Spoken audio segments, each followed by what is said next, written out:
Hello, welcome to the Everyday Being YouTube channel. I'm delighted to say today we've got a short highlight section from the episode we did with Ben Chapman.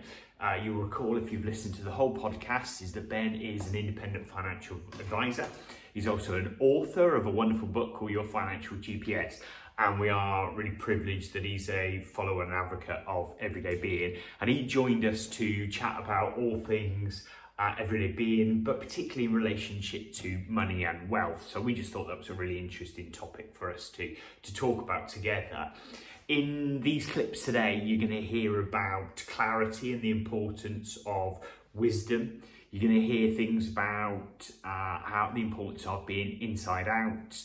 Also, there's a really nice story in terms of being in the moment and actually enjoying the benefits that years of saving can give. It's not really about saving, but I just thought it was just a lovely story about happiness. And ultimately, there's a really nice summary from Ben of what everyday being means to him. So have a look at these short little clips, and Steve will be here at the end just to give some thoughts about what he's heard. All right, see what you think. You know, all those things that really will have an impact. These are events and things that you will come to where you have to make a decision, and it might create that friction in the everyday being because you have to make a choice. So the book is ultimately about being able to clear the fog of life. So if you're driving down a path and it's all cloudy, you can't really see where you're going, you'll have anxiety because you just don't know what's going to happen. The greater the clarity you can have, the more that the road opens up ahead of you. You can see the paths and where they go.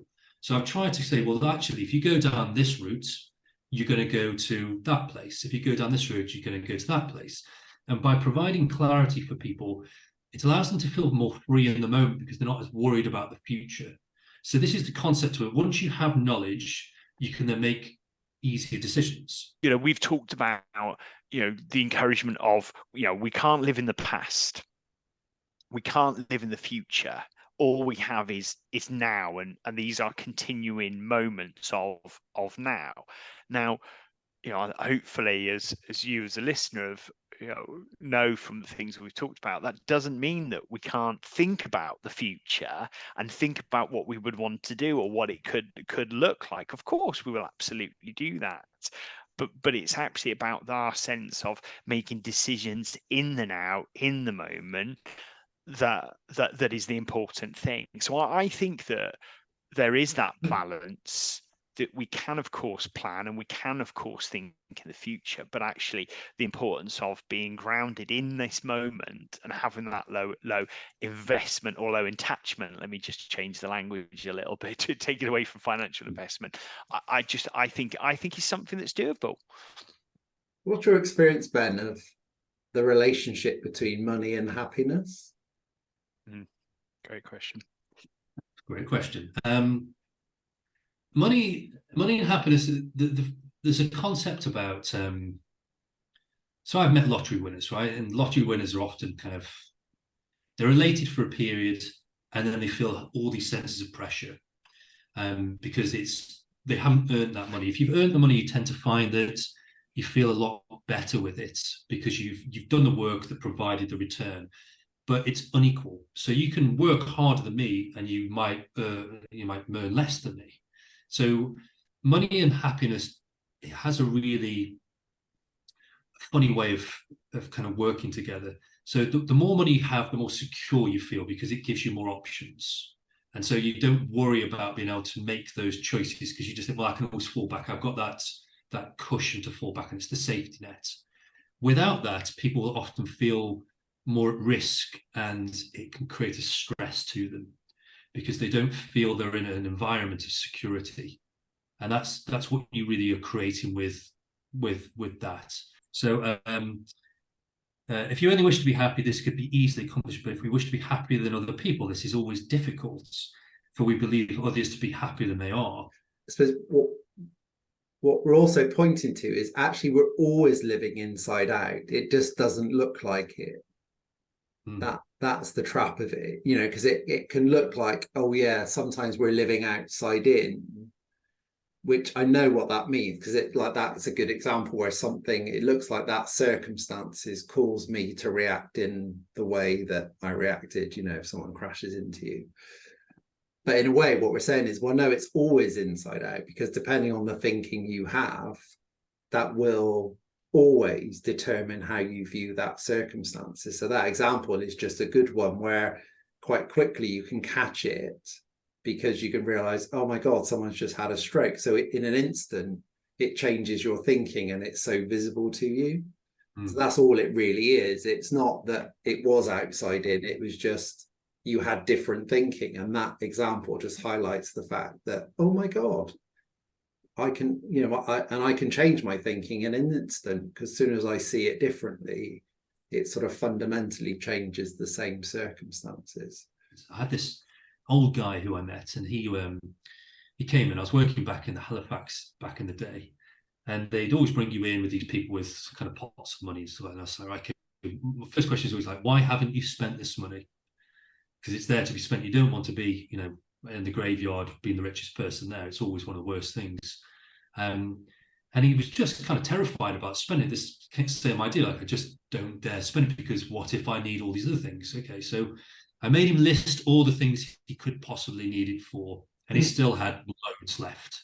And we exhausted this entire list. And I was like, is there anything else you could possibly spend money on? He's like, well, I've always wanted to. I'm like, perfect. This is it. What is it you've always wanted to do?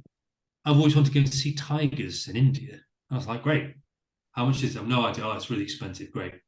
So I got onto Google, looked it up. It was about $5,000. So he's like, yeah, that's quite a lot. I was like, well, we can sort you out with interest for that.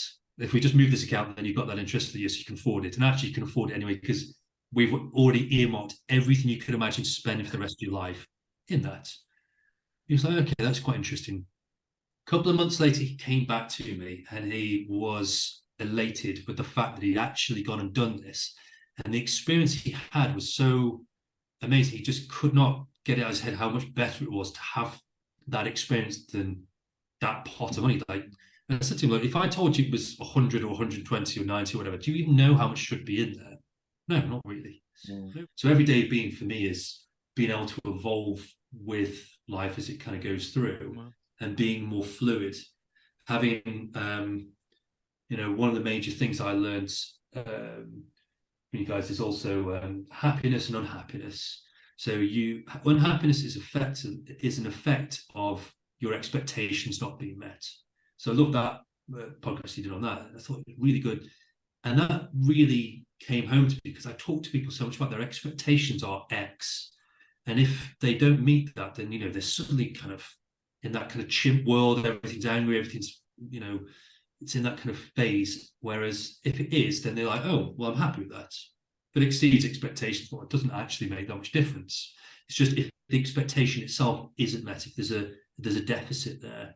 So the fluidity of life and being able to evolve with it, to practice these skills, I think is how you kind of win with everyday being.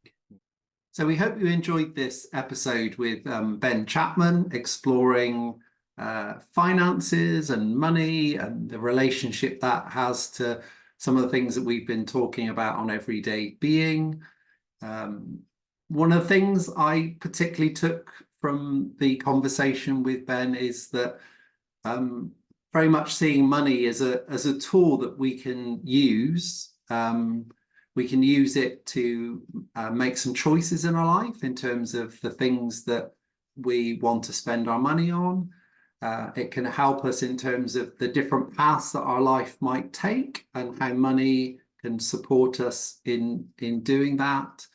That money itself doesn't make us happy, but it enables us to express ourselves in the world and have the experiences that we want to have in the world, and money is the sort of facilitator of that. So almost, I don't think we particularly covered this, but it feels like it's almost an energy that we can use to live the life that we want to live. So thank you for listening to this episode, and we hope you will tune into future episodes as well.